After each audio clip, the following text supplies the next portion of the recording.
To be back, what would define being back in your mind? And I've got a couple of different options for you. And if you can throw it out there on the message board, your thoughts, it would be winning the East, which really there may not even be an East for much longer.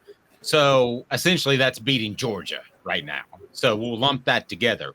Would it be winning the SEC? Would it be making the playoffs, which you can do without winning the SEC? Would it be making it to a national title game?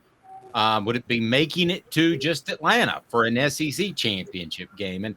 And by back, I don't mean they're champions or established. By back, I mean you go into every year like you did in the 1990s and early 2000s, thinking Tennessee has a chance to make it to Atlanta and beyond. That was the mindset. I know it only happened a couple of times, 3 times in that time period that they made it to Atlanta and won national championship.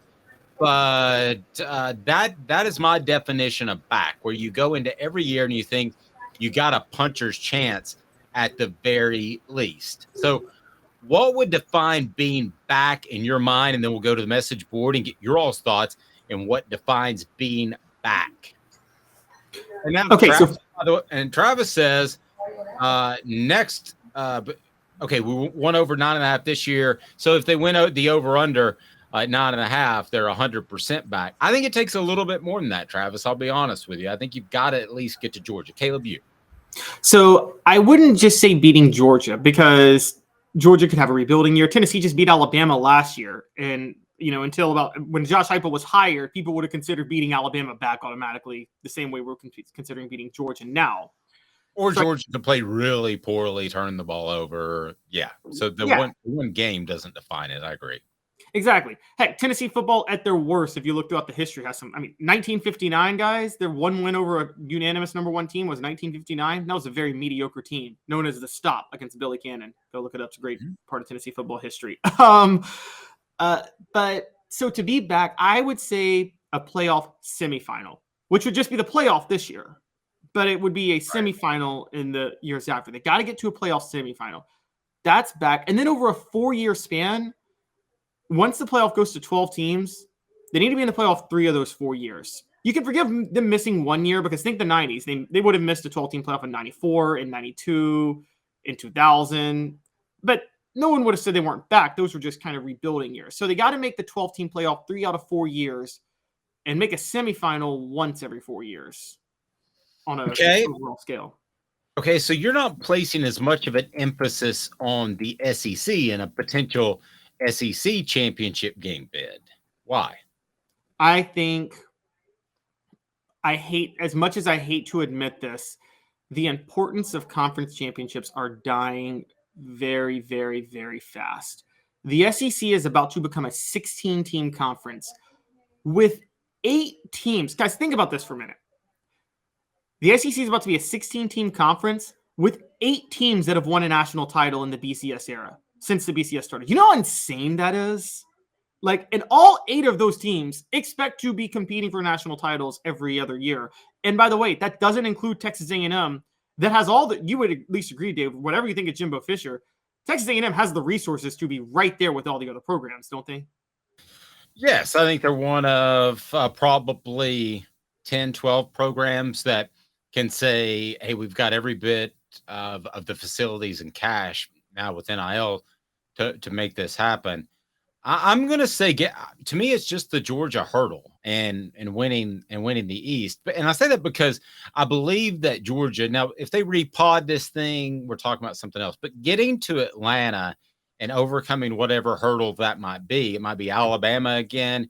It might still be Georgia if they're in some sort of pod together. But to me, getting to Atlanta and playing for a championship means back. And being in that spotlight, how that would help you in recruiting, a championship on the line, and everybody is watching that. So to me, that's back. And, the other thing would be no slip-ups like South Carolina. I mean, I understand if we're having the conversation that South Carolina came out and played Tennessee really, really strong for 3 quarters, but Tennessee came back and won, we're having a far different conversation. So that's the way Tennessee was back in the day. Their talent level was so good, Caleb, that they were able to overcome flat days and great performances by the Kentuckys and the Vanderbilts of the world. And I'm not comparing South Carolina to those teams, but I am comparing Tennessee to those championship contending teams. So they have to get to Atlanta, and then I want to see what happens moving forward. I think that's all it would take to be able to win some of those recruiting battles. Now, Tennessee was able to do that in the 90s without getting to the SEC championship game. They won recruiting battles against Georgia before they even got to it. But I think that's what it takes right now, whether it's winning the East or the Southeast pod or whatever it is. I think it's getting to Atlanta. I think that's the next step. And at that point, I believe you can say Tennessee, even if they lose Hendon Hooker and all the guys that they lost and Byron Young, if they have that type of year where they lose, 5 guys in the first 3 rounds, they can still have a puncher's chance because the talent level has risen overall. So to me, it's just making it to Atlanta. What happens after that is up to Josh Heupel, but you got to make it to Atlanta. That is my big step. Basically what you're saying, and I kind of agree with you on this. I used to when I first started at FanSide, I worked at Saturday Blitz. I'd run some different college football sites where I did previews for every team in the country. And for about 85% of them, I would place a heavy emphasis on the number of returning starters. Then I would get to Alabama or LSU, and I'd be like, okay, they only have 12 returning starters, but who cares? Right. So Tennessee needs to be there, where you don't even care about the number of returning starters. That's irrelevant because you know the guys behind them are still good. No, and if you compete and win against half the SEC, which it would be now, again, we don't know what it's going to do with the pod thing, and you get to Atlanta, if they do a pod thing, however they do it, if you get to Atlanta, you're going to be in the playoff. You're going to, even if you lose, probably, you're going to be in the playoff, and you're going to be one of the top 5 teams in the nation because that's the SEC and that's who they are. I mean, you might have another bye, but you'll get a home game in the first round, basically. Right. I mean, you might have another TCU pop up one day, but if you're in the SEC championship game, you're one of the top 4 or 5 teams probably in the nation. We're talking about currently with, and things may change with Texas, we'll see, but currently we're talking about Southern California. We're talking about Ohio State, Michigan as the other teams that could be in that outside the conference. So that right there, if there are 2 teams that go to Atlanta, that's pretty much a top 5. Would you agree with that? Yeah, easily. I mean, I agree. You're pretty much in the top 5. And thank God for the 12-team playoff, because this is where it's important. You'll actually still want to play in that game. Because if you just had if you had a 16-team playoff, I'm going to be honest, if you're in Atlanta, then you just rest your starters for the SEC title game. And so No. You can never rest your starters for an SEC title. Yes, you do. The conference, they were going to turn the conference championship game into the conference tournaments in basketball if they keep expanding this playoff. That's just my warning. No, it's winning the SEC is almost as big as winning the national championship to a whole lot of fans. I think that's to fans from the 90s, but I think nowadays, the fact, because of how much they've nationalized the sport, I don't think it has the same value. I don't think Georgia cares that they didn't win the SEC in 2021. I think they are glad they won the national title. I don't think Nick Saban cares that he didn't win it in 2017. I think when they get together in 25 years, by the way, the Celebrate 98 series is up. Eric Westmoreland, they're 25 years since Tennessee won a national championship. So please check that out. Hit the like button, subscribe, and we'd appreciate that. I think in 25 years when they get together, they're like, darn it, the one blemish on that run was losing to Alabama in the SEC title. I think that will stick in their craw.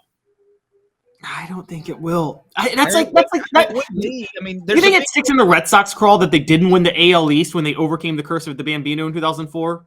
No. They were like, okay, we didn't win the AL East, but who cares? We won the World Series. Well, the message board agrees with you. National title outweighs SEC title exponentially. I'm just going to argue that. I think that if you win the SEC title, that's a demonstration that you were able to survive the best conference and beat the best teams in the nation. And then something goofy could happen in the playoffs. You could turn the ball over 5 times.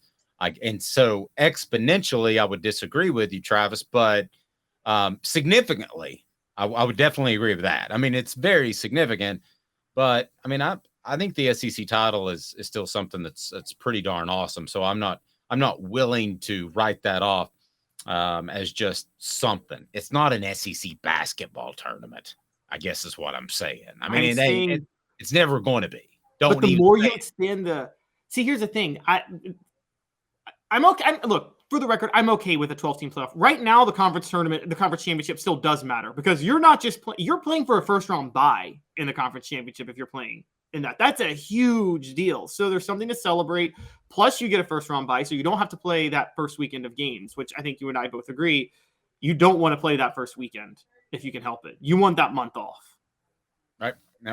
I agree, but man, I hate that. I hope you're dead wrong.